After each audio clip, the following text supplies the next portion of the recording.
ओम उमा महेश्वराय नमः। आप सभी का हमारे YouTube चैनल पर एक बार फिर से हार्दिक स्वागत है। इससे पहले के सभी अध्याय सुनने के लिए आप सभी का हार्दिक आभार। आइए रसपान करते हैं शिव महापुराण कथा के आज के अध्यायों का। आपने देवी सती की कथा तो बहुत सुनी होंगी। आप ये भी जानते होंगे कि किस प्रकार अपने पिता के यहाँ यज्ञ में आमंत्रित न करने के बाद भी वे भगवान शिव से जिद करके अपने पिता के यहाँ यज्ञ में पहुंची थी। और तब उनके पिता ने जब उनके पति का अपमान किया तो किस प्रकार वे आहत हुई और उन्होंने अपने पिता के यहाँ प्रज्वलित हुई यज्ञ की अग्नि में अपने आप को भस्म कर दिया। लेकिन उससे आगे का, उससे पहले के जन्म का जो वृतांत है, जो कि विधाता का विधान था, जो पहले ही रचा जा चुका था कि भविष्य में ये घटना घटित होने वाली है, उन सभी का वर्णन आप शिव महापुराण के इन अध्यायों में सुनिएगा। अगर आपको ये कथाएं पसंद आती हो तो प्लीज कम से कम 2-3 लोगों को आप ये वीडियोस हर दिन शेयर भी किया करें। ऐसे लोगों को शेयर किया करें जो इन कथाओं को सच में सुन भी सकें। श्री ब्रह्मा जी कहते हैं, मेरे पुत्रों में श्रेष्ठ महाप्राग नारद जी तपस्या के नियम का उपदेश देकर जब वशिष्ठ अपने घर चले गए तब के उस विधान को समझकर संध्या मन ही मन बहुत प्रसन्न हुई। फिर तो वह सानंद मन से तपस्विनी के योग्य वेश बनाकर बृहल्लोलित सरोवर के तट पर ही तपस्या करने लगी। वशिष्ठ जी ने तपस्या के लिए जिस मंत्र को साधन बताया था उसी से उत्तम भक्ति भाव के साथ वह भगवान शंकर की आराधना करने लगी। उसने भगवान शिव में अपने चित्त को लगा दिया और एकाग्र मन से वह बड़ी भारी तपस्या करने लगी। उस तपस्या में लगे हुए उसके 4 युग बीत गए। तब भगवान शिव उसकी तपस्या से संतुष्ट होकर बड़े प्रसन्न हुए तथा बाहर, भीतर और आकाश में अपने स्वरूप का दर्शन कराकर जिस रूप का वह चिंतन करती थी उसी रूप से उसकी आंखों के सामने प्रकट हो गए। उसने मन से जिनका चिंतन किया था उन्हीं प्रभु शंकर को अपने सामने खड़ा देख वह अत्यंत आनंद में निमग्न हो गई। भगवान का मुखारविंद बड़ा प्रसन्न दिखाई देता था। उनके स्वरूप से शांति बरस रही थी। वह सहसा भयभीत होकर सोचने लगी कि मैं भगवान हर से क्या कहूँ, किस तरह इनकी स्तुति करूं। इसी चिंता में पड़कर उसने अपने दोनों नेत्रों को बंद कर लिया। नेत्र बंद कर लेने पर भगवान शिव उसके हृदय में प्रवेश करके उससे दिव्य ज्ञान देने लगे। दिव्य वाणी और दिव्य दृष्टि उसे प्रदान की। जब उसे दिव्य ज्ञान, दिव्य दृष्टि और दिव्य वाणी प्राप्त हो गई तब वह बड़ी कठिनाई से ज्ञात होने वाले जगदीश्वर शिव को प्रत्यक्ष देखकर उनकी स्तुति करने लगी। संध्या बोली, जो निराकार और परम ज्ञान गम्य है, जो न तो स्थूल है न सूक्ष्म है, जो न उच्च है और जिनके स्वरूप का योगी जन अपने हृदय के भीतर चिंतन करते हैं, उन्हीं लोक सृष्टा आप भगवान शिव को नमस्कार है। जिन्हें सर्व कहते हैं, जो शांत स्वरूप, निर्मल, निर्विकार और ज्ञान गम्य है, जो अपने ही प्रकाश में स्थित हो प्रकाशित होते हैं, जिनमें विकार का अत्यंत अभाव है, जो आकाश मार्ग की भांति निर्गुण निराकार बताए गए हैं तथा जिनका रूप अज्ञान अंधकार मार्ग से सर्वथा परे है, उन नित्य प्रसन्न आप भगवान शिव को मैं प्रणाम करती हूँ। जिनका रूप एक, शुद्ध, बिना माया के प्रकाशमान, सच्चिदानंदमय, सहज, निर्विकार, नित्यानंदमय, सत्य, ऐश्वर्य से युक्त, प्रसन्न तथा लक्ष्मी को देने वाला है, आप उन भगवान शिव को नमस्कार है। जिनके स्वरूप की ज्ञान रूप से ही उद्भावना की जा सकती है, जो इस जगत से सर्वथा भिन्न है और सत्व प्रधान, ध्यान के योग्य, आत्म स्वरूप, सारभूत, सबको पार लगाने वाला तथा पवित्र वस्तुओं में भी पवित्र है, उन आप महेश्वर को मेरा नमस्कार है। आपका जो स्वरूप शुद्ध, मनोहर, रत्नमय, आभूषणों से विभूषित तथा स्वच्छ कर्पूर के समान गौरवर्ण है, जिसने अपने हाथों में वर, अभय, शूल और मुंड धारण कर रखा है, उस दिव्य चिन्मय सगुण साकार विग्रह से सुशोभित आप योगयुक्त भगवान शिव को नमस्कार है। आकाश, पृथ्वी, दिशाएं, जल, तेज तथा काल, ये जिनके रूप है, उन आप परमेश्वर को नमस्कार है।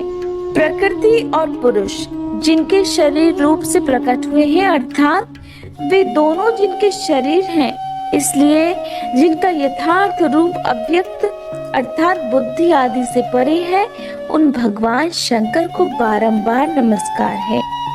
जो ब्रह्मा होकर जगत की सृष्टि करते हैं, जो विष्णु होकर संसार का पालन करते हैं और जो रुद्र होकर अंत में इस सृष्टि का संहार करेंगे, उन्हीं आप भगवान सदाशिव को बारंबार नमस्कार है।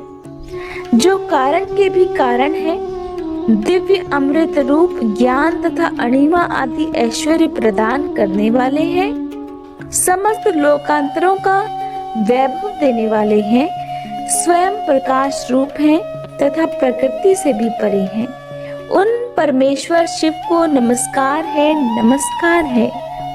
ये जगत जिनसे भिन्न नहीं कहा जाता, जिनके चरणों से पृथ्वी तथा अन्यान्य अंगों से संपूर्ण दिशाएं, सूर्य, चंद्रमा, कामदेव और अन्य देवता प्रकट हुए हैं, जिनकी नाभि से अंतरिक्ष का आविर्भाव हुआ है, उन्हीं आप भगवान शंभु को मेरा नमस्कार है।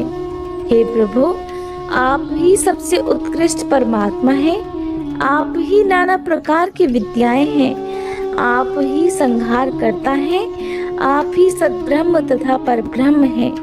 आप सदा विचार में तत्पर रहते हैं, जिनका न आदि है, न मध्य है और न अंत ही है, जिनसे सारा जगत उत्पन्न हुआ है तथा जो मन और वाणी के विषय नहीं है, उन महादेव जी की स्तुति मैं कैसे कर सकूंगी। ब्रह्मादि देवता तथा तपस्या के धनी मुनि भी जिनके रूपों का वर्णन नहीं कर सकते, उन्हीं परमेश्वर का वर्णन अथवा स्तवन मैं कैसे कर सकती हूँ। प्रभु, आप निर्गुण हैं, मैं मूढ़ स्त्री आपके गुणों को कैसे जान सकती हूँ। और आपका रूप तो ऐसा है जिन्हें इंद्र सहित संपूर्ण देवता और असुर भी नहीं जानते। हे महेश्वर, आपको नमस्कार है। हे तपोमय, आपको नमस्कार है। देवेश्वर शंभो, मुझ पर प्रसन्न होइए, आपको मेरा बारंबार नमस्कार है। श्री ब्रह्मा जी कहते हैं, हे नारद, संध्या का यह स्तुति पूर्ण वचन सुनकर उसके द्वारा भली भांति प्रशंसित हुए भक्त वत्सल परमेश्वर शंकर बहुत प्रसन्न हुए। उसका शरीर वल्कल और मृग चर्म से ढका हुआ था। मस्तक पर पवित्र जटाजूट शोभा पा रहा था। उस समय पाले के मारे हुए कमल के समान उसके कुमलाए हुए मुंह को देखकर भगवान हर दया से द्रवित होकर उससे इस प्रकार बोले, भद्री, मैं तुम्हारी सुतम तपस्या से बहुत प्रसन्न हूँ। शुद्ध बुद्धि वाली देवी, तुम्हारे इस स्तवन से भी मुझे बड़ा संतोष हुआ है। अतः इस समय अपनी इच्छा के अनुसार कोई वर मांगो, जिस वर से तुम्हें प्रयोजन हो तथा जो तुम्हारे मन में हो उसे मैं यहाँ अवश्य पूर्ण करूँगा। तुम्हारा कल्याण हो। मैं तुम्हारे व्रत नियम से बहुत प्रसन्न हूँ। प्रसन्नचित्त महेश्वर का ये वचन सुनकर अत्यंत हर्ष से भरी हुई संध्या उन्हें बारंबार प्रणाम करके बोली, हे महेश्वर, यदि आप मुझे प्रसन्नता पूर्वक वर देना चाहते हैं तो मैं वर पाने के योग्य हूँ। यदि पाप से शुद्ध हो गई हूँ तथा देव, यदि इस समय आप मेरी तपस्या से प्रसन्न हैं तो मेरा मांगा हुआ ये पहला वर सफल करें। देवेश्वर, इस आकाश में पृथ्वी आदि किसी भी स्थान में जो प्राणी है वे सब के सब जन्म लेते ही काम भाव से युक्त ना हो जाएं। नाथ, मेरी सकाम दृष्टि कहीं न पड़े। मेरे जो पति हो वे भी मेरे अत्यंत सुहृद हो। पति के अतिरिक्त जो भी पुरुष मुझे सकाम भाव से देखे, उसके पुरुषत्व का नाश हो जाए, वह तत्काल नपुंसक हो जाए। निष्पाप संध्या का ये वचन सुनकर प्रसन्न हुए भक्तवत्सल भगवान शंकर ने कहा, देवी संध्ये, सुनो। भद्रे, तुमने जो जो वर मांगा है वह सब तुम्हारी तपस्या से संतुष्ट होकर मैंने दे दिया। प्राणियों के जीवन में मुख्यतः 4 अवस्थाएं होती हैं। पहली शैशवावस्था, दूसरी कौमारावस्था, तीसरी यौवनावस्था और चौथी वृद्धावस्था। तीसरी अवस्था प्राप्त होने पर देहधारी जीव काम भाव से युक्त होंगे। कहीं कहीं दूसरी अवस्था के अंतिम भाग में ही प्राणी सकाम हो जाएंगे। तुम्हारी तपस्या के प्रभाव से मैंने जगत में सकाम भाव के उदय की ये मर्यादा स्थापित कर दी है, जिससे देहधारी जीव जन्म लेते ही कामासक्त न हो जाएं। और तुम भी इस लोक में वैसे दिव्य सती भाव को प्राप्त करो जैसा तीनों लोकों में दूसरी किसी स्त्री के लिए संभव नहीं होगा। पानी ग्रहण करने वाले पति के सिवा जो कोई भी पुरुष सकाम होकर तुम्हारी ओर देखेगा, वह तत्काल नपुंसक होकर दुर्बलता को प्राप्त हो जाएगा। तुम्हारे पति महान तपस्वी तथा दिव्य रूप से संपन्न एक महाभाग महर्षि होंगे, जो तुम्हारे साथ 7 कल्पों तक जीवित रहेंगे। तुमने मुझसे जो जो वर मांगे थे, हे भद्रे, मैंने वे सब पूर्ण कर दिए। अब मैं तुमसे दूसरी बात कहूंगा जो तुम्हारे पूर्व जन्म से संबंध रखती है। तुमने पहले से ही ये प्रतिज्ञा कर रखी है कि मैं अग्नि में अपने शरीर को त्याग दूंगी। उस प्रतिज्ञा को सफल करने के लिए मैं तुम्हें एक उपाय बताता हूँ, उसे निस्संदेह करो। मुनिवर मेधातिथि का एक यज्ञ चल रहा है जो 12 वर्षों तक चालू रहने वाला है। उसमें अग्नि पूर्णतया प्रज्वलित है। तुम बिना विलंब किए उसी अग्नि में अपने शरीर का उत्सर्ग कर दो। इसी पर्वत की उपत्यका में चंद्रभागा नदी के तट पर तापसाश्रम में मुनिवर मेधातिथि महायज्ञ का अनुष्ठान करते हैं। तुम स्वच्छंदता पूर्वक वहां जाओ और मुनि तुम्हें वहां देख नहीं सकेंगे।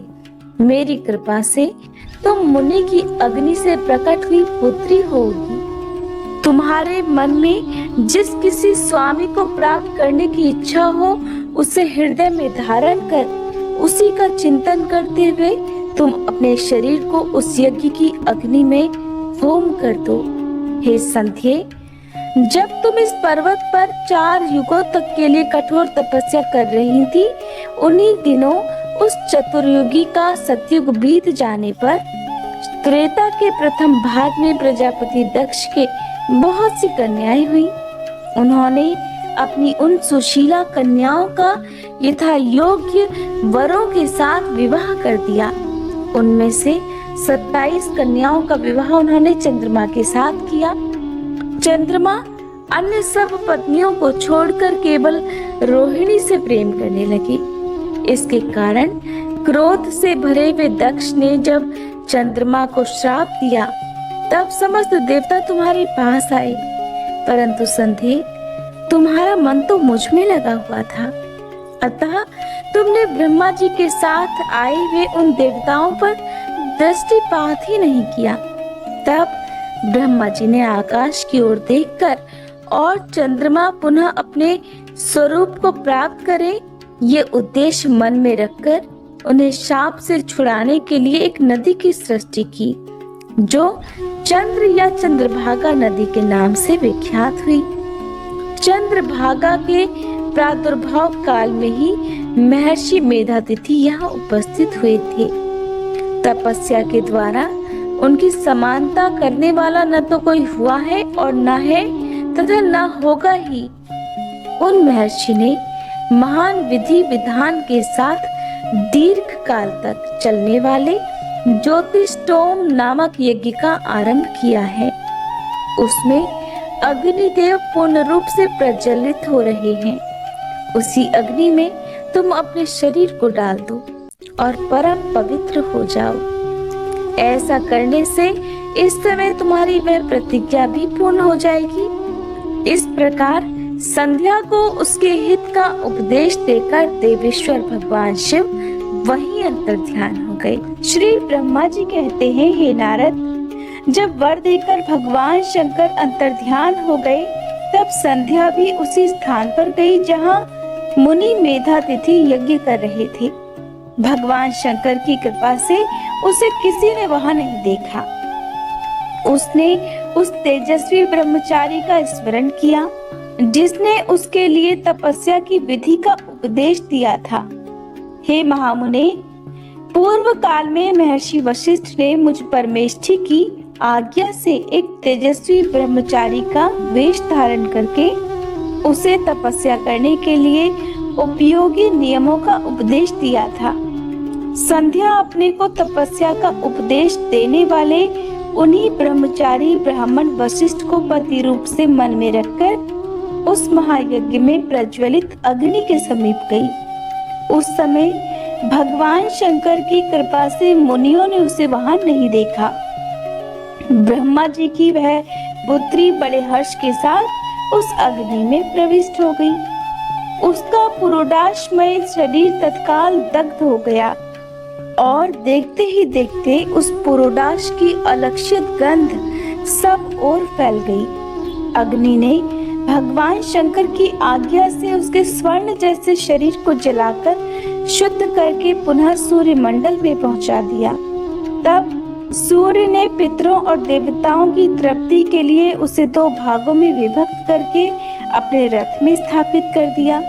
हे मुनीश्वर, उसके शरीर का ऊपरी भाग प्रातः संध्या हुआ, जो दिन और रात के बीच में पड़ने वाली आदि संध्या है, तथा उसके शरीर का शेष भाग सायं संध्या हुआ, जो दिन और रात के मध्य में होने वाली अंतिम संध्या है। सायं संध्या सदा ही पितरों को प्रसन्नता प्रदान करने वाली होती है। सूर्योदय से पहले जब अरुणोदय हो, प्राची के क्षितिज में लाली छा जाए, तब प्रातः संध्या प्रकट होती है, जो देवताओं को प्रसन्न करने वाली है। और जब लाल कमल के समान सूर्य अस्त हो जाता है, तब उसी समय सायं संध्या का उदय होता है, जो पितरों को आनंद प्रदान करने वाली है।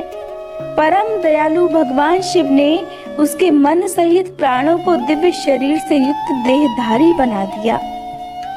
जब मुनि के यज्ञ की समाप्ति का अवसर आया, तब वह अग्नि की ज्वाला में महर्षि मेधातिथि को तपाए हुए स्वर्ण की सी कांति वाली पुत्री के रूप में प्राप्त हुई। मुनि ने बड़े आमोद के साथ उस समय उस पुत्री को ग्रहण किया। हे मुने, उन्होंने यज्ञ के लिए उसे नहलाकर अपनी गोद में बैठा लिया। शिष्यों से घिरे हुए महामुनि मेधातिथि को वहां बड़ा परम आनंद प्राप्त हुआ। उन्होंने उसका नाम अरुंधति रखा। वह किसी भी कारण से धर्म का अवरोध नहीं करती थी, अतः उसी गुण के कारण उसने स्वयं यह त्रिभुवन विख्यात नाम प्राप्त किया। हे देवर्षि, यज्ञ को समाप्त करके कृतकृत्य हो वे मुनि पुत्री की प्राप्ति होने से बहुत प्रसन्न थे और अपने शिष्यों के साथ आश्रम में रहकर सदा उसी का लालन पालन करते थे। देवी अरुंधति चंद्रभागा नदी के तट पर ताप सारण्य के भीतर मुनिवर मेधातिथि के उस आश्रम में धीरे धीरे बड़ी होने लगी। जब वह विवाह के योग्य हो गई, तब मैंने, विष्णु तथा महेश्वर ने मिलकर मुझ ब्रह्मा के पुत्र वशिष्ठ के साथ उसका विवाह करा दिया। ब्रह्मा, विष्णु तथा महेश के हाथों से निकले हुए जल से शिप्रा आदि 7 परम पवित्र नदियां उत्पन्न हुई। हे मुने, मेधातिथि की पुत्री महासाध्वी अरुंधति समस्त पतिव्रताओं में सबसे श्रेष्ठ थी। वह महर्षि वशिष्ठ को पति रूप में पाकर उनके साथ बड़ी शोभा पाने लगी और उससे शक्ति आदि शुभ और श्रेष्ठ पुत्र उत्पन्न हुए। हे मुनि श्रेष्ठ, वह प्रीतम पति वशिष्ठ को पाकर विशेष शोभा पाने लगी। मुनि शिरोमणि, इस प्रकार मैंने तुम्हारे समक्ष संध्या के पवित्र चरित्र का वर्णन किया है, जो समस्त कामनाओं के फलों को देने वाला परम पावन और दिव्य है। जो स्त्री या शुभ व्रत का आचरण करने वाला पुरुष इस प्रसंग को सुनता है, वह संपूर्ण कामनाओं को प्राप्त कर लेता है और इसमें अन्यथा विचार करने की आवश्यकता भी नहीं है। प्रजापति ब्रह्मा जी की ये बात सुनकर नारद जी का मन प्रसन्न हो गया और वे इस प्रकार बोले, नारायण नारायण, हे ब्राह्मण, आपने अरुंधति की तथा पूर्व जन्म में उसकी स्वरूपभूता संध्या की बड़ी उत्तम दिव्य कथा सुनाई है, जो शिव भक्ति की वृद्धि करने वाली है। हे धर्मज्ञ, अब आप भगवान शिव के उस परम पवित्र चरित्र का भी वर्णन कीजिए, जो दूसरों के पापों का विनाश करने वाला उत्तम और मंगलदायक है। जब कामदेव रति से विवाह करके हर्ष पूर्वक चला गया, दक्ष आदि अन्य मुनि भी जब अपने अपने स्थान को पधार गए और जब संध्या भी तपस्या करने के लिए चली गई, तब उसके बाद वहाँ क्या हुआ? तब श्री ब्रह्मा जी कहने लगे, हे विप्रवर नारद, तुम धन्य हो। भगवान शिव के सेवक हो, अतः शिव जी की लीला से युक्त जो उनका शुभ चरित्र है, अब उसे भक्ति पूर्वक सुनो। हे तात, पूर्व काल में एक बार जब मैं मोह में पड़ गया, तब भगवान शंकर ने मेरा उपहास किया और तब मुझे बड़ा क्षोभ हुआ था। वस्तुतः शिव की माया ने मुझे मोह लिया था, इसलिए मैं भगवान शिव के प्रति ईर्ष्या करने लगा। और किस प्रकार, ये बताता हूँ, ध्यान से सुनो। मैं उस स्थान पर गया जहाँ दक्षराज मुनि उपस्थित थे, वहीं रति के साथ साथ कामदेव भी था। हे नारद, उस समय मैंने बड़ी प्रसन्नता के साथ दक्ष तथा दूसरे पुत्रों को संबोधित करके वार्तालाप आरंभ किया। उस वार्तालाप के समय मैं शिव की माया से पूर्णतया मोहित था, अतः मैंने कहा, हे पुत्रों, तुम्हें ऐसा प्रयत्न करना चाहिए जिससे महादेव जी किसी कमनीय कांति वाली स्त्री का पाणी ग्रहण करें। इसके बाद मैंने भगवान शिव को मोहित करने का भार रति सहित कामदेव को सौंप दिया। कामदेव ने मेरी आज्ञा मानकर कहा, हे प्रभु, सुंदरी स्त्री ही मेरा अस्त्र है, अतः शिव जी को मोहित करने के लिए अन्य किसी और नारी की सृष्टि कीजिए। ये सुनकर मैं चिंता में पड़ गया और लंबी लंबी सांसें खींचने लगा। मेरे उस निश्वास से राशि राशि पुष्पों से विभूषित वसंत का प्रादुर्भाव हुआ और बसंत और मलयानिल ये दोनों मदन के सहायक हुए। इनके साथ जाकर कामदेव ने वामदेव को मोहने की बारंबार चेष्टा की, परंतु उसे सफलता नहीं मिली। जब वह निराश होकर लौट आया, तब उसकी बात सुनकर मुझे बड़ा दुख हुआ। उस समय मेरे मुख से जो निश्वास वायु चली, उससे मार गणों की उत्पत्ति हुई। उन्हें मदन की सहायता के लिए आदेश देकर मैंने पुनः उन सबको शिव जी के पास भेजा, परंतु महान प्रयत्न करने पर भी वे भगवान शिव को मोह में नहीं डाल सके और कामदेव सपरिवार वापस लौट आया और मुझे प्रणाम करके अपने स्थान को चला गया। उसके चले जाने पर मैं मन ही मन ये सोचने लगा कि निर्विकार तथा मन को वश में रखने वाले योग परायण भगवान शंकर किसी स्त्री को अपनी सहधर्मिणी बनाना कैसे स्वीकार करेंगे। बस यही सोचते सोचते मैंने भक्ति भाव से उन भगवान श्री हरि का स्मरण किया, जो साक्षात शिव स्वरूप तथा मेरे शरीर के जन्मदाता हैं।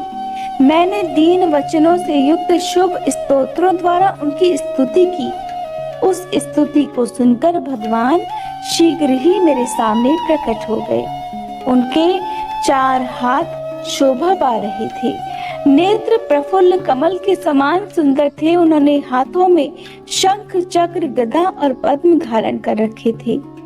उनके श्याम शरीर पर पीतांबर की बड़ी शोभा हो रही थी। वे भगवान श्री हरि भक्त प्रिय हैं और उन्हें अपने भक्त बहुत ही प्रिय हैं। सबके उत्तम शरणदाता उन श्री हरि को उस रूप में देखकर मेरे नेत्रों से प्रेमाश्रुओं की धारा बह चली और मैं गदगद कंठ से बारंबार उनकी स्तुति करने लगा। मेरे उस स्तोत्र को सुनकर अपने भक्तों के दुख दूर करने वाले भगवान श्री हरि बहुत प्रसन्न हुए और शरण में आए हुए मुझ ब्रह्मा से बोले, महाप्राज्ञ विधाता, हे लोक सृष्टा ब्राह्मण, तुम धन्य हो। बताओ तुमने किस लिए आज मेरा स्मरण किया है और किस निमित्त से ये स्तुति की जा रही है? तुम पर कौन सा महान दुख आ पड़ा है, उसे मेरे सामने इस समय कहो, मैं वह सारा दुख मिटा दूंगा। इस विषय में कोई संदेह या अन्यथा विचार तुम्हें नहीं करना चाहिए। तब ब्रह्मा जी ने सारा प्रसंग सुनाकर कहा कि हे केशव, यदि भगवान शिव किसी तरह पत्नी को ग्रहण कर ले तो मैं सुखी हो जाऊंगा, मेरे अंतःकरण का सारा दुख दूर हो जाएगा। इसी के लिए मैं आपकी शरण में आया हूँ। मेरी ये बात सुनकर भगवान मधुसूदन हंस पड़े और मुझ लोग सृष्टा ब्रह्मा का हर्ष बढ़ाते हुए मुझसे शीघ्र ही यूं बोले, हे विधाता, तुम मेरा वचन सुनो, ये तुम्हारे भ्रम का निवारण करने वाला है।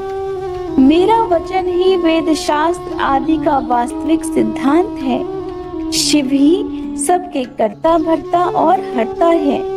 वे ही परात्पर हैं, पर ब्रह्म परेश, निर्गुण, नित्य, अनिर्देश, निर्विकार, अद्वितीय, अच्युत, अनंत, सबका अंत करने वाले स्वामी और सर्वव्यापी परमात्मा और परमेश्वर हैं। सृष्टि पालन और संहार के कर्ता, तीनों गुणों को आश्रय देने वाले, व्यापक, ब्रह्मा, विष्णु और महेश नाम से प्रसिद्ध, रजोगुण, सत्वगुण और तमोगुण से परे, माया से ही भेद युक्त प्रतीत होने वाले, निरीह माया रहित, माया के स्वामी या प्रेरक, चतुर, सगुण, स्वतंत्र, निर्विकल्प, आत्माराम, भक्त परवश, सुंदर विग्रह से सुशोभित योगी, नित्य योग परायण, योग मार्गदर्शक, गर्भहारी, लोकेश्वर और सदा दीन वत्सल है। तुम उन्हीं की शरण में जाओ। सर्वात्मना शंभु का भजन करो, इससे संतुष्ट होकर वे तुम्हारा कल्याण अवश्य करेंगे। हे ब्राह्मण, यदि तुम्हारे मन में ये विचार हो कि शंकर पत्नी का पाणी ग्रहण करे, तो शिवा को प्रसन्न करने के उद्देश्य से शिव का स्मरण करते हुए उत्तम तपस्या करो। अपने उस मनोरथ को हृदय में रखते हुए देवी शिवा का ध्यान करो। वे देवेश्वरी यदि प्रसन्न हो जाए तो वे सारा कार्य ही सिद्ध कर देंगी, और यदि शिवा सगुण रूप से अवतार ग्रहण करके लोक में किसी की पुत्री हो, मानव शरीर ग्रहण करे, तो वे निश्चय ही महादेव जी की पत्नी हो सकती हैं। हे ब्राह्मण, तुम दक्ष को आज्ञा दो, वे भगवान शिव के लिए पत्नी का उत्पादन करने के निमित्त स्वतः भक्ति भाव से प्रयत्न पूर्वक तपस्या करें। हे तात, शिवा और शिव दोनों को भक्त के अधीन जानना चाहिए। वे निर्गुण पर ब्रह्म स्वरूप होते हुए भी स्वेच्छा से सगुण हो जाते हैं। हे विधे, भगवान शिव की इच्छा से प्रकट हुए हम दोनों ने जब उनसे प्रार्थना की थी, तब पूर्व काल में भगवान शंकर ने जो बात कही थी उसे याद करो। हे ब्राह्मण, अपनी शक्ति से सुंदर लीला विहार करने वाले निर्गुण शिव ने स्वेच्छा से सगुण होकर मुझको और तुमको प्रकट करने के पश्चात तुम्हें तो सृष्टि कार्य करने का आदेश दिया, और उमा सहित उन अविनाशी सृष्टिकर्ता प्रभु ने मुझे उस सृष्टि के पालन का कार्य सौंपा था। फिर नाना लीला विशारद उन दयाल स्वामी ने हंसकर आकाश की ओर देखते हुए बड़े प्रेम से कहा, हे विष्णु, मेरा उत्कृष्ट रूप इन विधाता के अंग से इस लोक में प्रकट होगा, जिसका नाम रुद्र होगा। रुद्र का रूप ऐसा ही होगा जैसा मेरा है, वह मेरा पूर्ण रूप होगा। तुम दोनों को सदा उसकी पूजा करनी चाहिए। वह तुम दोनों के संपूर्ण मनोरथों को सिद्ध करने वाला होगा। वही जगत का प्रलय करने वाला होगा।